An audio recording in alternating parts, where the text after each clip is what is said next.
In 1946, Hawaiian punch and Planters peanuts were gourmet food. It's amazing to have an industry like this that's been here for 60 years. The evolution of the NASFT really matches the evolution of what's been happening in what people are eating. So there was always some, luxury food or industry here. It just bloomed.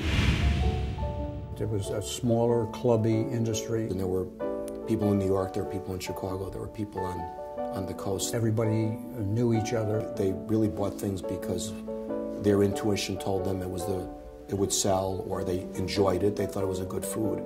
So they did a lot of things intuitively that today we get more help from. The thing that I always think about is confetti corn, which was colored popcorn, and when you popped it, the hulls had color in them, so your popcorn would be red, white, and blue, and in different colors. Some of the early products were definitely exotic. People were eating a lot of caviar, they were eating a lot of lingonberry jam, they were eating a lot of snails. The other pillar of the industry was ethnic goods. So that was immigrants or the children of immigrants who wanted to relive their homeland experience. Quickly, though, the same importers that brought the exotic stuff in said, well, what if we bring a more basic stuff, such as blue biscuits from France or balsam biscuits from Germany? How would those products work? And Americans were so interested in imports that they had a cachet. They were really pretty basic products in Europe. But over here, they became extra special just because they were imported. During the 1960s, there were some domestic products that people started to look at, and the industry grew a little bit. You saw people coming out with oysters and various regional American products, even things as mundane as canned clams, were not available in the market back then, so those were a specialty food. What begins to happen in the 70s is that domestic companies imitate the European product. Our members had become so adept at making things that they were able to make a Dijon mustard which might have tasted as good as French Dijon mustard. And they were able to make strawberry preserves which were as good or better than English or French preserves.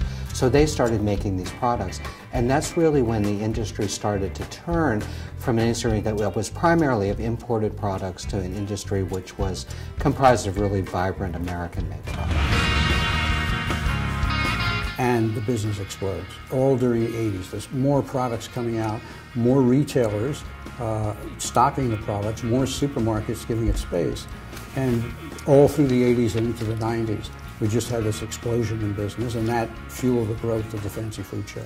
Barbecue sauce, salsa, chips, tortilla chips, all of those kind of things are coming on the market, and they're going into supermarkets slowly. More and more Americans are seeing them, and they're saying, well, this is great.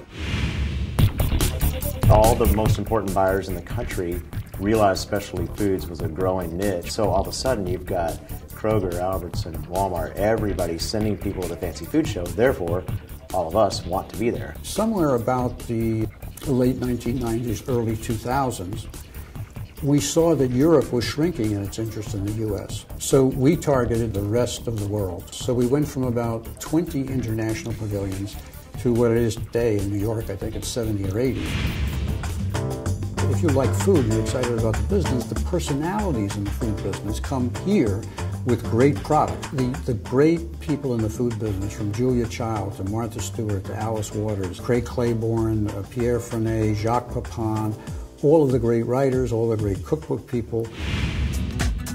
In 2012, the NASFT is celebrating the 40th anniversary of its Sophie Awards. We continue to see that when people win the Sophie, their businesses tend to do really well because they've brought something very unique, very differentiated to the party. Many retailers will take all the product award winners and make a special display in their store. We're really proud, though, of the Sophie Awards. That for us is just so exciting that not only do consumers recognize it, but the industry recognizes. So that's important to us. We're blessed because we have an opportunity to change the way America eats. There are people that live in San Francisco or live in Brooklyn or live in all these different places coming up with these creative ideas. And they're going and making products at a very young age being very excited about it. They're putting their life savings into it and all their creativity in order to produce something that they think is better or different from what we eat now. And you know, someone who wouldn't understand our industry would walk through a show and say, gosh, there's a lot of chocolate, gosh, there's a lot of olive oil, and they might think, that's kind of all the same, isn't it? And you know, people here understand that no, there actually are differences, and once you know it, they're pretty significant. Specialty food is more accessible to people. It's in the news, it's on TV. You know, with the advent of the Food Network and all those types of shows, people are watching and learning, so they do want more specialty food.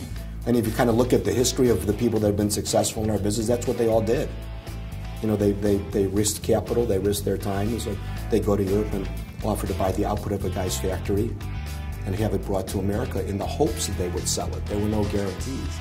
We've built this little fledgling industry, which was, you know, a gnat in the United States economy, into an industry that is now a $70 billion industry and represents 13% of all food sales in the United States. I think the last 60 years has been a great ride. I can't imagine that the next 60 years isn't going to be even more extraordinary.